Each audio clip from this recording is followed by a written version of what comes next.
Les phases de poule de l'Euro sont désormais terminées, on va pouvoir faire un petit bilan jusqu'à maintenant de cet Euro 2024. Salut à tous les gars, c'est Azial. Aujourd'hui on se retrouve pour une nouvelle vidéo bilan des phases de poule de cet Euro 2024. On va revenir un petit peu sur les groupes, revenir un petit peu sur la hype même, j'ai envie de dire, parce que c'est un débat qu'il y a et je m'attendais pas à ce qu'il y ait ce débat là honnêtement par rapport à cet Euro 2024. C'est est-ce que l'Euro 2024 pour l'instant est décevant, parce que c'est vrai qu'il y a pas mal de gens qui ont du mal à rentrer dans leur Euro, à regarder les matchs et à apprécier la plupart des matchs. Je pense aussi qu'il y a le côté, pour l'instant, mauvais début de l'équipe de France qui joue un petit peu là-dedans, mais on en parlera peut-être un petit peu juste après. On va faire un petit bilan, on va revenir poule par poule, dire ce qu'on a aimé, ce qu'on a un peu moins aimé, les matchs qui nous ont un petit peu plus marqué, et j'ai même prévu, après avoir analysé un petit peu toutes les poules, l'équipe qui m'a, voilà, 4 petits points, voilà, j'ai fait ces 4 petits points, je suis pas allé chercher bien loin, mais en gros j'ai été choisir l'équipe qui m'a le plus plu. Depuis le début de cet euro, donc par rapport aux phases de poule, l'équipe qui m'a le plus plu, l'équipe qui m'a le plus déçu, le joueur qui m'a le plus plu, qui je trouve a été le meilleur pour l'instant, et le joueur qui m'a le plus déçu, que j'ai trouvé l'un des moins bons. Donc avant que la vidéo commence, n'hésitez pas à la liker, à commenter, à partager et à vous abonner si ça vous fait plaisir et si vous voulez m'aider à développer cette chaîne, si ce style de vidéo vous plaît, des vidéos un petit peu plus bilan, on parle, etc. N'hésitez pas, et nous, on va pouvoir entrer directement dans le vif du sujet. Donc on a les poules, on a les classements, on va pouvoir parler, je pense pour commencer, on va parler du côté, est-ce que l'euro est décevant? Est-ce que vous avez du mal à rentrer dans votre euro? Qu'est-ce qui ne vous plaît pas dans cet euro de 2024? Parce que c'est vrai que c'est un débat que j'ai vu revenir pas mal de fois.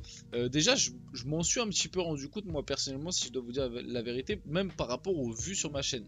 Je me suis rendu compte par rapport aux vues sur ma chaîne que le début de l'euro a pas hypé masse de gens, parce que bah, les gens n'étaient pas forcément là. Alors bon, je suis pas une référence, hein, je dis pas que c'est parce que les gens ont un peu moins regardé mes vidéos que ça veut dire que les gens étaient pas hype par l'euro. Loin de là, hein, je m'estime être personne.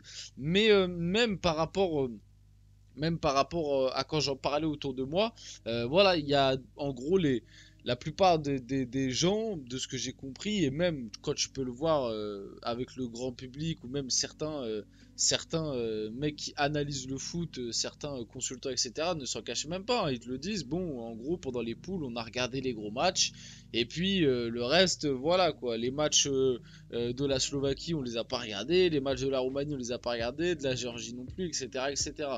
Moi, c'est un petit peu l'avis que j'ai entendu autour de moi, et même que j'ai déjà entendu sur certaines émissions, certains plateaux.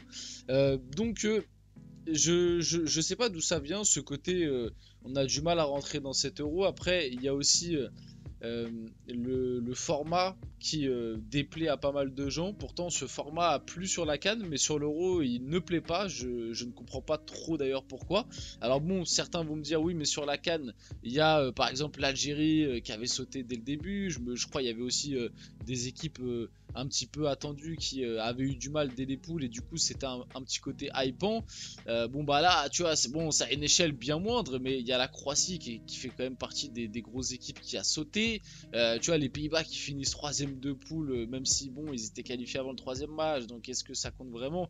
Après, c'est vrai que je suis d'accord avec vous que la Belgique aurait pu sauter en poule, mais c'est vrai que là-dessus, c'est un truc où je peux rejoindre les gens, c'est que bah finalement pour l'instant il n'y a pas eu de surprise quoi. Les deux seules petites surprises entre guillemets, c'est la Belgique qui finit deuxième et la France qui finit deuxième, mais c'est dans des contextes particuliers, parce que la France dans tous les cas était déjà qualifiée avant son dernier match, et ils finissent deuxième parce qu'ils choquent leur dernier match et ils ne le gagnent pas. Aussi sur le côté euro décevant, les gens ont du mal à rentrer dans leur euro.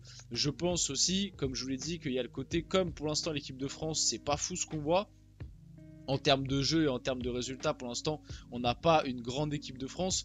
Je pense que les gens ont du mal à se mettre dedans aussi par rapport à ça, et que si l'équipe de France avait été un petit peu plus emballante, avec un peu plus de buts et de trucs autour de cette équipe, peut-être que les gens se seraient intéressés un peu plus globalement aux autres matchs.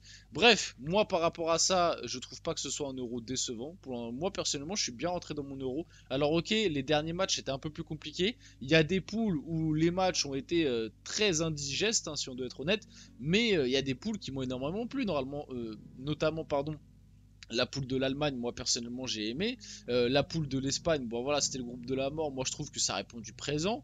Même la poule du Portugal, j'ai trouvé ça sympa. La Géorgie, c'est la belle histoire. Et globalement, tous les trois matchs de la Géorgie ont été intéressants à suivre. Tu vois, par exemple, bon, la poule de la France, en vrai, bah tu suis parce que c'est l'équipe de France. Et même, on va dire, globalement sympa. Pour moi, les deux poules qui sont réellement en dessous, c'est celle de la Belgique, là, Roumanie, Belgique, Slovaquie, Ukraine, où bon, il y a eu des matchs très compliqués, mais pour moi, la pire, c'est vraiment la poule C, hein. La poule de l'Angleterre, Danemark, Slovénie, Serbie, ça a été un calvaire. Et de toute façon, tu t'en rends vite compte au nombre de points de ces deux poules, quoi. C'est-à-dire que l'Angleterre fait 5 points, elle est première, et la Roumanie, dans la poule E, 4 points, elle est première. Enfin, ils sont tous à 4 points, mais c'est là que tu te rends compte que ces deux poules-là, pour moi, ont été un petit peu plus dans la difficulté, on va dire. C'est-à-dire qu'avec 5 points, dans n'importe quel autre groupe, l'Angleterre aurait fini deuxième, voire même des fois troisième. Donc c'est bien qu'il y a un problème, il y a eu un petit problème dans cette poule-là. Il y a eu beaucoup de matchs nuls et globalement c'était vraiment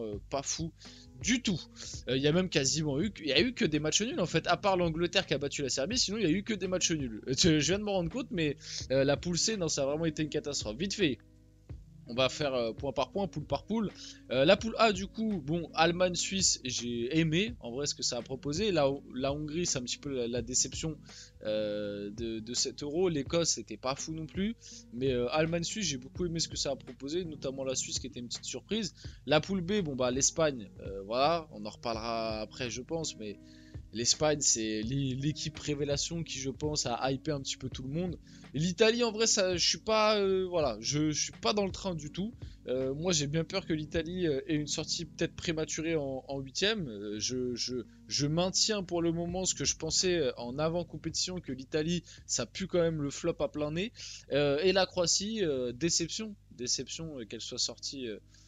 Même avec ce truc de meilleur troisième qu'elle ne passe pas, c'est une petite déception sur notre honnête. La poussée, j'ai même pas envie d'épiloguer plus longtemps. Comme je vous l'ai dit, le niveau de jeu absolument abyssal, hein. L'Angleterre a rien proposé, mais rien de chez rien. L'Angleterre est sauvée par cette victoire 1-0 face à la Serbie, premier match sur un but de Bellingham, et après ils ont bétonné, quoi, parce que contre le Danemark, limite le Danemark mérite la victoire. Le dernier match, c'était un calvaire contre la Slovénie. Dans tous les cas, en plus, la Slovénie n'avait même pas besoin d'aller chercher un résultat parce qu'avec le match nul, ils étaient sûrs d'être qualifiés. Donc, ça a bien. L'Angleterre, eux, de leur côté, ils étaient sûrs d'être premiers avec le match nul. Donc, bon, tu t'as bien sorti que sans vraiment se le dire, ça s'est un petit peu serré la main pour faire un match nul sur le dernier match et que comme ça, la Slovénie se qualifie en tant que meilleur troisième et l'Angleterre se qualifie en tant que premier. La poule de la France, l'Autriche, Pays-Bas, c'était une bonne poule. Globalement, bon, déçu bien évidemment du niveau de jeu de l'équipe de France. Même les Pays-Bas, c'était pas fou. Et puis il y a la petite surprise autrichienne qui, moi je le dis, je le répète, sans ballon, c'est la meilleure équipe du tournoi et de loin. Franchement, dans la qualité de pressing, etc., c'est assez impressionnant. La poule E, bah voilà, comme je l'ai dit un peu plus tôt, aussi l'une des pires. Avec, bon, la Roumanie, c'est une belle histoire parce que c'est le plus petit budget de la compétition en termes de valeur de joueurs et ils finissent premiers de leur poule. Donc, et même il y a cette victoire 3-0 qui est quand même marquante sur le premier match face à l'Ukraine. L'Ukraine, grosse déception, grosse déception. La Belgique, c'est moyennasse et la Slovaquie, c'était pas fou non plus. Donc voilà, et pour finir la poule F avec le Portugal, la Turquie, la Géorgie, la République tchèque. La Géorgie, la belle histoire et qui en plus a proposé du jeu. C'était très sympathique de regarder les matchs de la Géorgie. La Turquie, c'est très désorganisé, du coup c'est sympa à voir aussi quand t'es neutre parce que défensivement c'est assez cata et ça attaque, donc c'est sympa.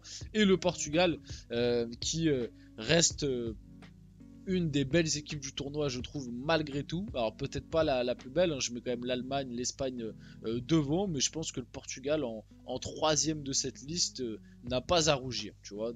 Je pense que c'est la troisième équipe qui vient après l'Allemagne et l'Espagne. Donc voilà, on passe du coup à mes points. Oh, l'image est vraiment floue, je m'en excuse. Donc pour moi, l'équipe, bah, bien évidemment, la plus hypante qui m'a marqué, c'est l'Espagne. Je vais pas réépiloguer ce que j'ai dit juste avant, c'est la surprise un petit peu du chef, je m'attendais pas à ce qu'il soit à ce niveau-là. Ça propose du jeu, c'était dans le groupe de la mort, ça a fait 9 sur 9 sur le dernier match en plus en faisant tourner. Rien à dire, c'est solide et pour le moment, je les vois aller très loin. Bah, l'équipe décevante, l'Angleterre, pareil, on est sur les bases d'un petit peu avant. Aucun jeu, des victoires, enfin une victoire à l'arraché, sinon c'est 2 matchs nuls en ne proposant rien. Pas de collectif en fait, pourtant sur le papier t'as des beaux noms, t'as des beaux joueurs, mais t'as l'impression que limite ils savent pas jouer ensemble ou ils ont pas envie de jouer ensemble. Pour moi le meilleur joueur du tournoi, en tout cas c'est vraiment subjectif, hein. Là c'est pour moi c'est Musiala. Voilà, il m'a mis des étoiles plein les yeux. Sur les 2 premiers matchs avec l'Allemagne il a été absolument extraordinaire. Le 3e match un peu plus compliqué, mais voilà Musiala, moi j'ai beaucoup aimé son début de tournoi. Et la déception parce que moi dans mes pronos je l'avais mis, enfin pour moi je pensais qu'il allait vraiment marquer l'euro et qu'il allait faire un grand euro, je l'avais mis meilleur joueur du tournoi.